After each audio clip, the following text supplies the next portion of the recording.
representing all of these great No Place for Hate schools around Pennsylvania. I'm so excited you made the trip. And in a few minutes, we're going to tell everyone who you are and why you're here. But first, I have some very special guests to introduce. The first person that I would like to introduce is, is Senator Pat Browne. The Honorable Pat Browne is here to introduce the No Place for Hate Week resolution.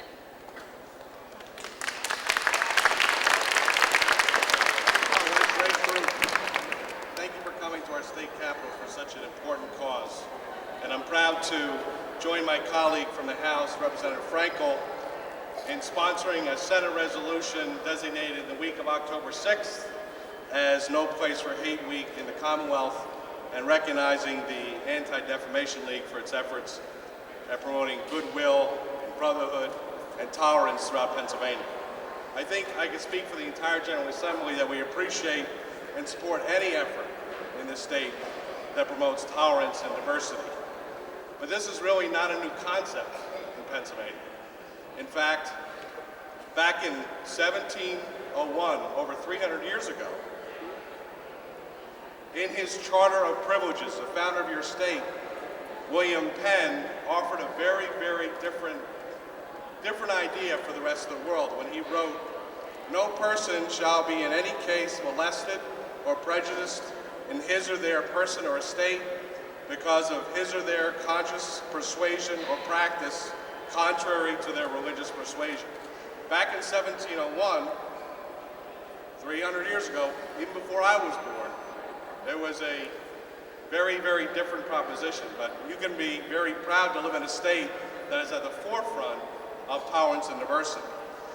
Even so, I believe that no one group has an exclusive lock on hate. No society or religion exclusively fosters intolerance. There are many, unfortunately, radical groups that promote division and bias and violence throughout the world. These extremist groups and individuals are the ones who often, as you see on TV, get the media attention. These visual images we see are sometimes very chilling, although it's a natural human emotion to seek vengeance and retribution against people who hurt you. And the media reminds us of this. I also believe in the goodness of all people. It may not be newsworthy when people of all ages, races, and religions live, work, and play, and worship in peace and harmony, but it sure is noteworthy. It is true that in Pennsylvania we have many differences, but it's also true that we share many common goals, hopes, and aspirations. We love our families. We want the best for all of you, all our children. We want them to be safe, healthy, and happy. And even in our religions, as diverse as your neighbors may be, going by different faiths and different religions, we share many commonalities, such as the power and the need of prayer and meditation. No matter how busy we are in our daily lives, our professions, and our families, I believe it is important to practice prayer and meditation. This reflection and reverence rejuvenates us every day and grants us peace and serenity. So on behalf of your state senate, I urge all of you here today, to continue to pray and practice tolerance every day. Through prayer, meditation, and faith, we can work towards making sure that Pennsylvania is always a no place for hate. Thank you very much.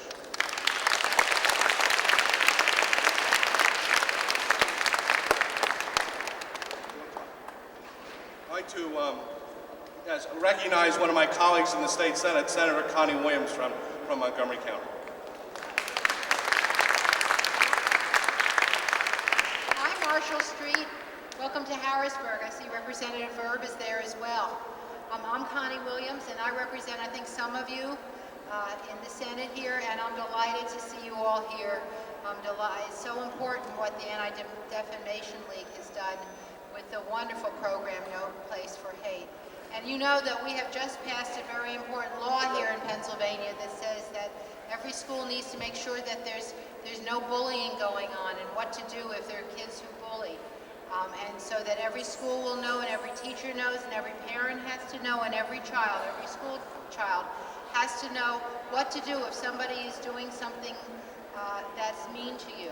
And it also includes if somebody does something and gives you a text message or on the internet that's going to interfere with you going to school. So I know that in Marshall Street there's not going to be any bullying because in Marshall Street there's no place for hate. I'm so happy you're here.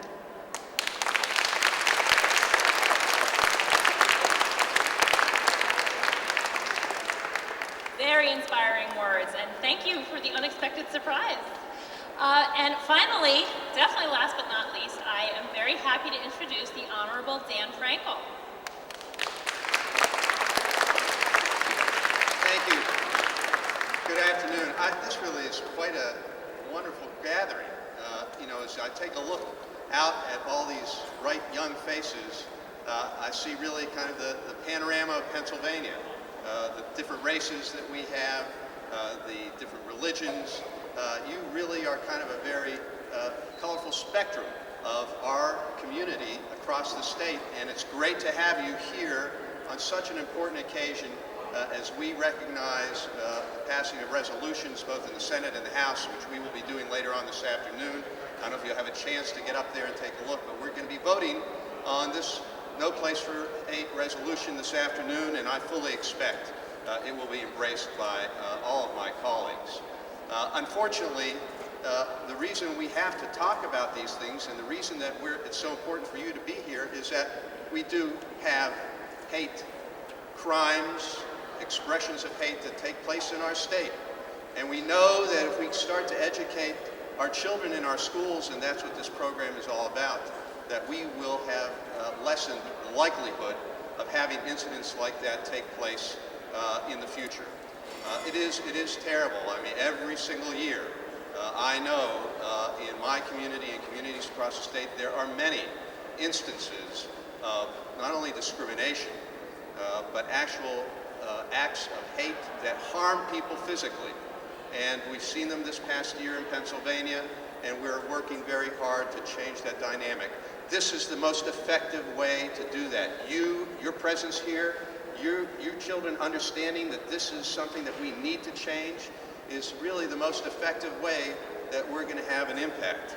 And I want to thank you and hope that you will continue to think about this type of issue as you grow up, because as it becomes more complicated as you get older, when you get to high school and to college and in life.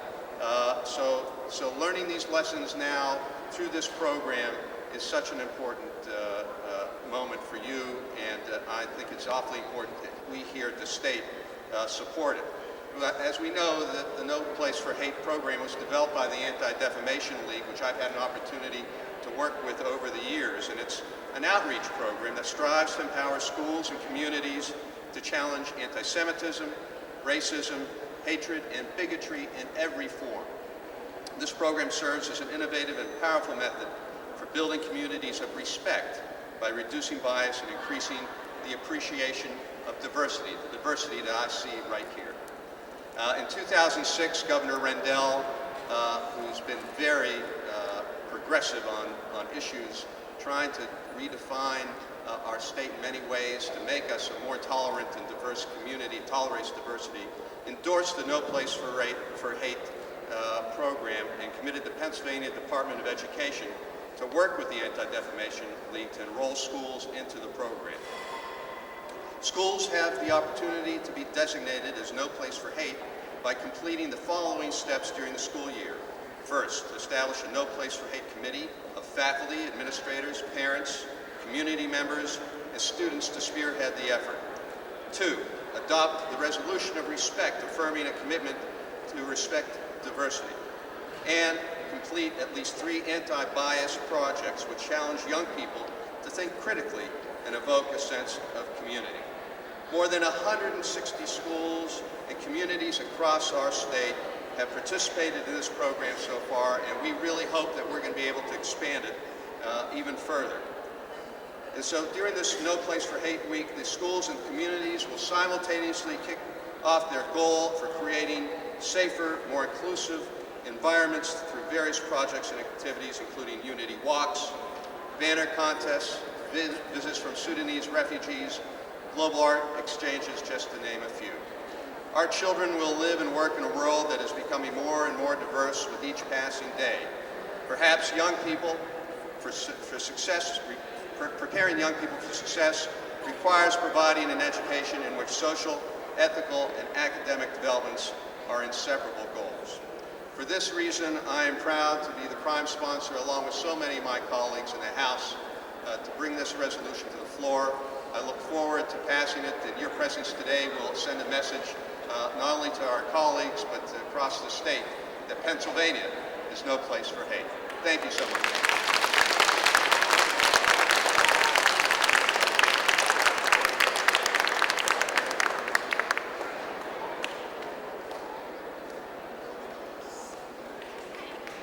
Can we have another round of applause for our distinguished guests?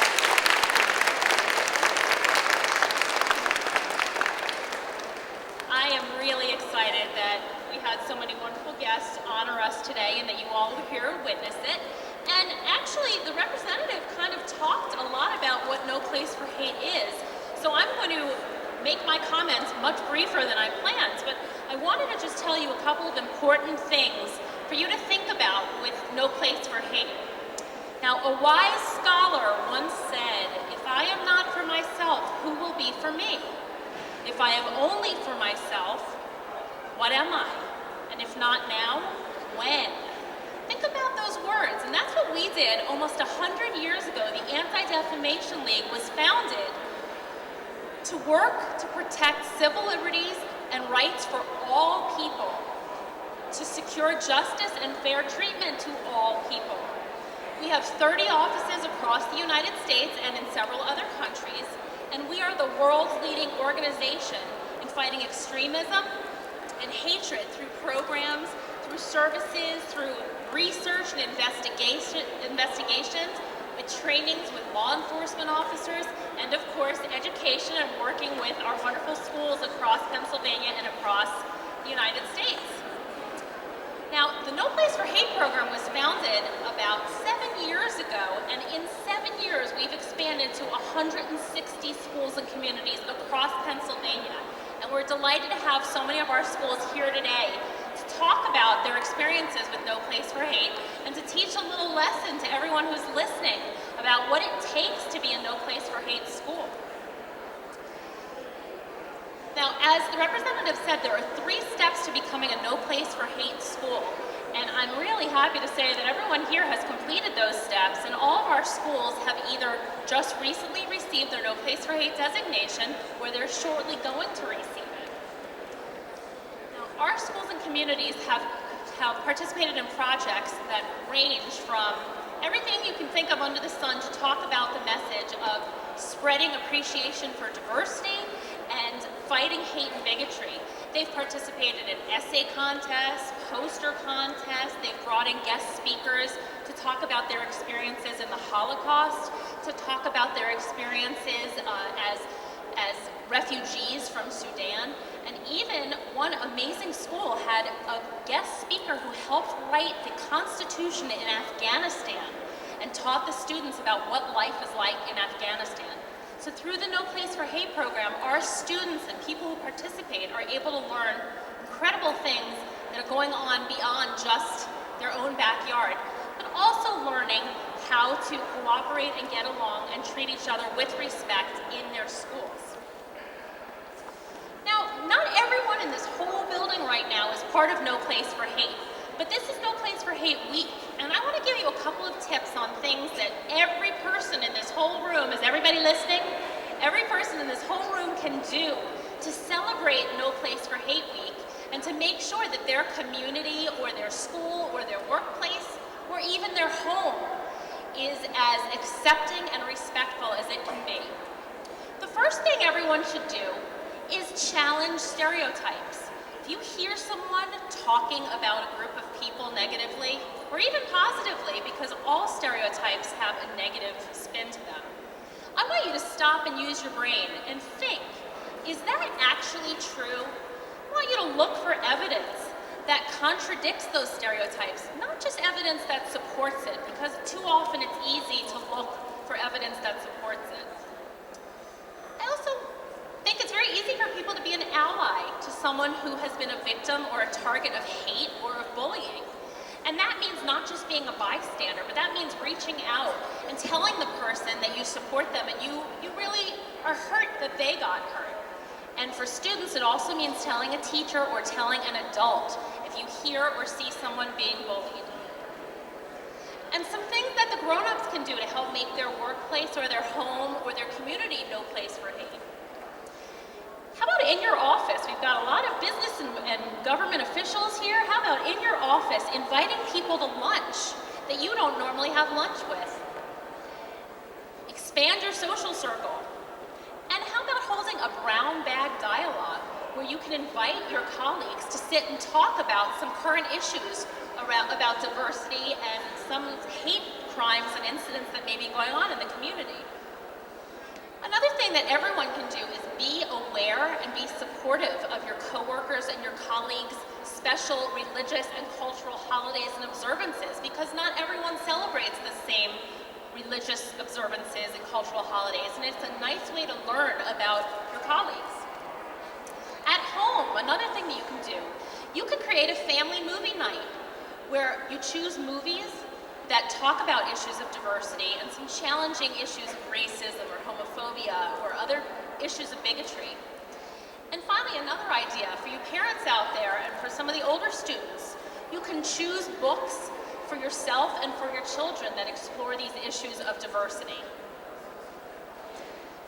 And one more thing, get involved. This is a great place to start. You're here, you've got the ear of your representatives and your senators. Tell them what's important to you. Many of you aren't old enough to vote yet, but you will be one day, and you have every right to tell your representatives and your senators that you think it's important to have anti-bullying laws, anti-hate crime laws, and anti-bigotry laws. Now, one last tip I want to leave you with. Remember that no place will ever be totally free of hate. But it's a process, and every single one of you has a role in that process. It's up to you to decide what you want your role to be. Now, I'm going to introduce another special guest, Dr. Jill Hackman, who's the Assistant Superintendent from the Warwick School District. Dr. Hackman has been involved for more than a year with the No Place for Hate program, and she's actually going to give a little testimonial. She's going to talk to you about her experiences with No Place for Hate. So please give her a warm welcome.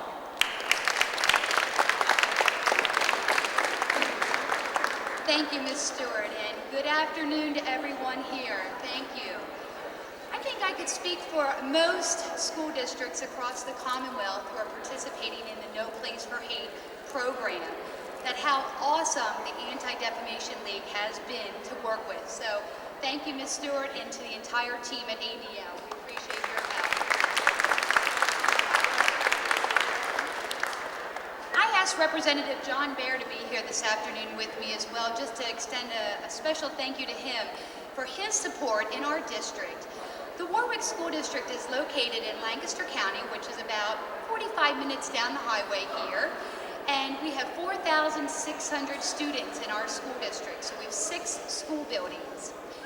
Last October, we had an incident that I would say had a media heyday, that a little issue occurred at our high school.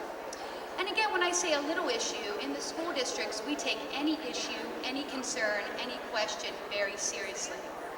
When that happened on October 3rd, 2007, we quickly realized we needed to do something to change the culture in our school district. And we wanted to recognize really a culture of not just tolerance, but respect for all. That's what it's about, respect for all and each and every person in our school buildings, in our community. So last fall, we met with Ms. Stewart, and she introduced the No Place for Hate program, and all 6 of our school buildings quickly said they wanted to be on board. We didn't want to start with one school. We didn't want to start with 2 schools. We wanted to change our culture, K to 12.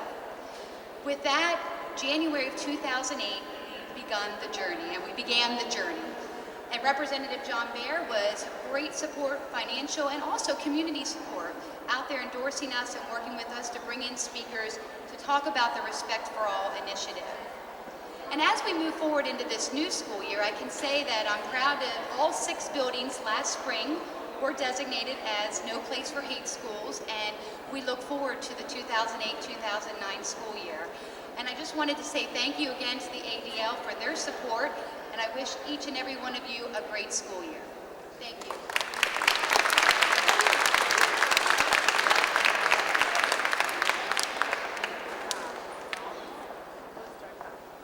Thank you so much, Dr. Hackman. Okay, well, we are going to move on to another special segment of our program today. I have a number of schools here, some students, some teachers, and administrators who I'm very proud to say won a program that we sponsored for the first time last year. It was a special project called the Take the Lead Grant Opportunity. And what we did was we gave schools the chance to talk to their students and let their students take the lead, as we say, in creating their own No Place for Hate projects.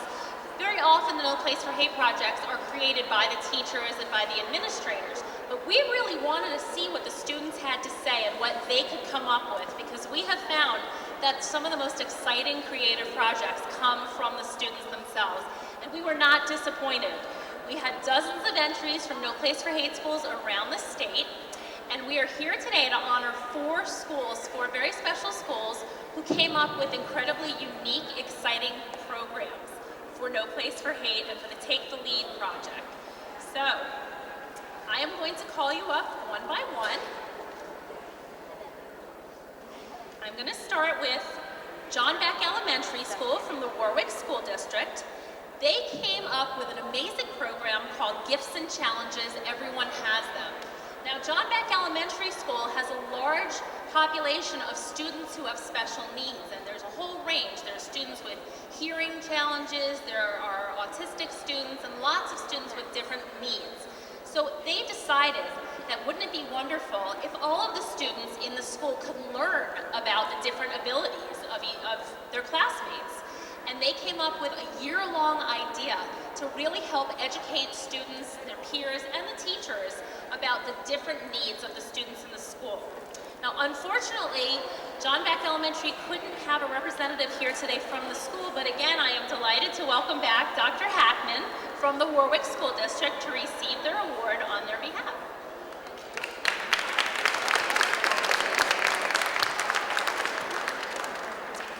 Our next school is our middle school winner, Welsh Valley Middle School from the Lower Merion School District in Narberth, Pennsylvania, which is out in Montgomery County. The Welsh Valley Middle School students came up with a program called One Step Can Make a Change. I love that title. And their idea was to help create a safer school environment through drama and creative expression. They formed and are in the process of working with a drama group. The student leaders will use the form of drama to educate others about how to manage the challenges of middle school. They are planning to perform anti-bullying skits for the incoming 5th graders going into 6th grade. And they're also going to distribute magnets with messages on them as a reminder throughout the school year for students to really embrace the No Place for Hate message. So can I please welcome up our Welsh Valley Middle School honorees. Great round of applause. Can we take a picture? Turn around, smile, and take a picture. Oh, Mrs. Wolf, come on up. And Mrs. Waters and Dr. Spence.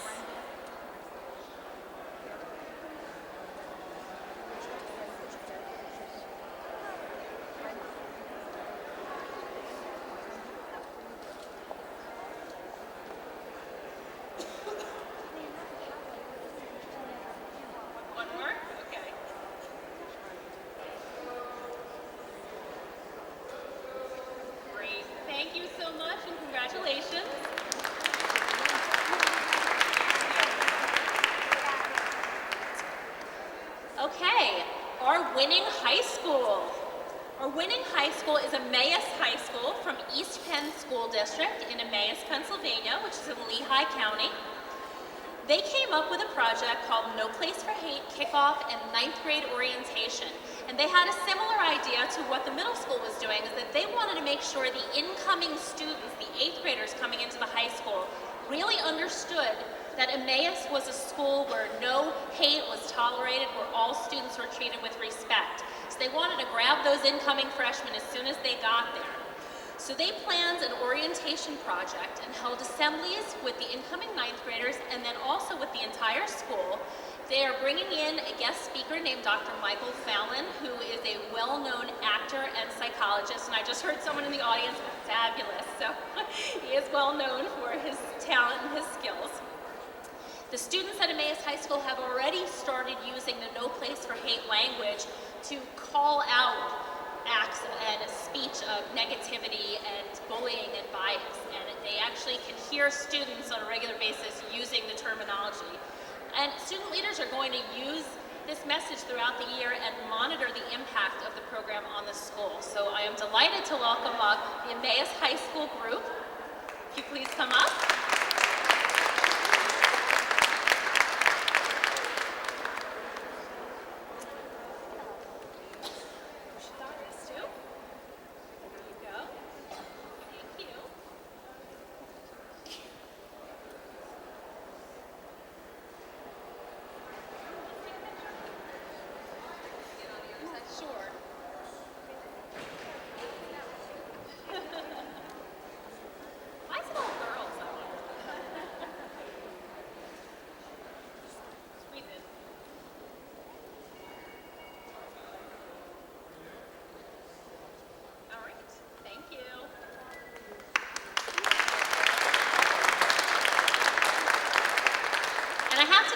We really intended only to have 3 winners, 1 elementary school, 1 middle school, and 1 high school.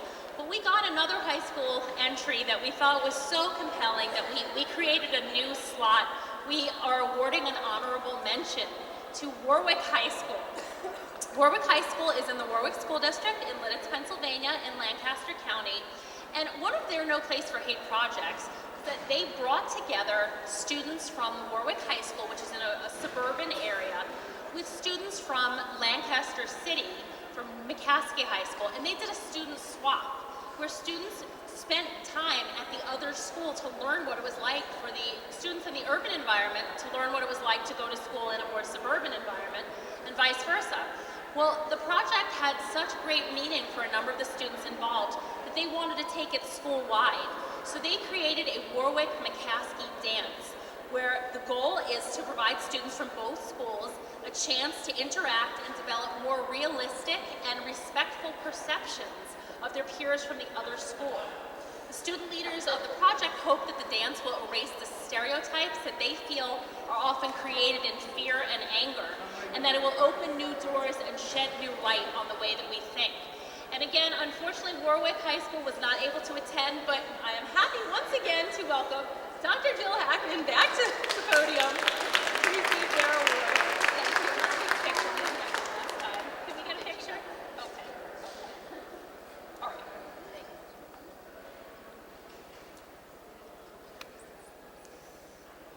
Great, thank you. All right, let's have a round of applause for all of our winners.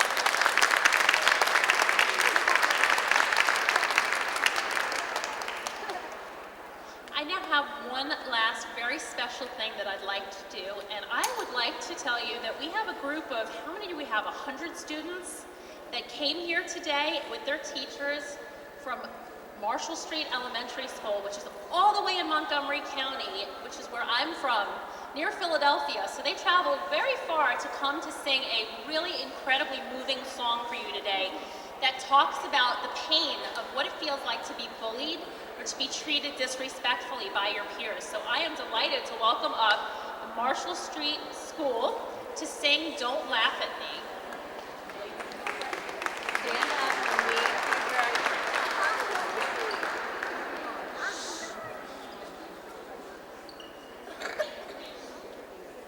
face this way.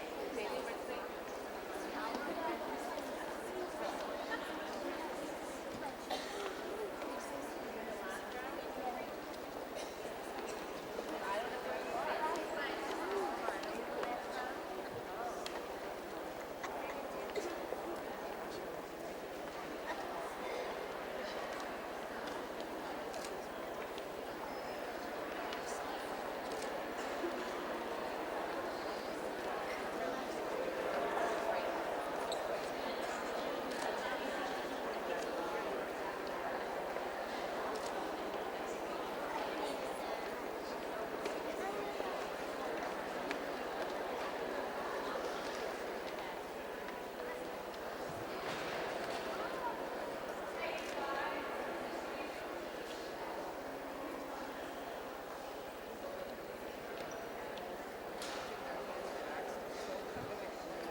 I'm a little boy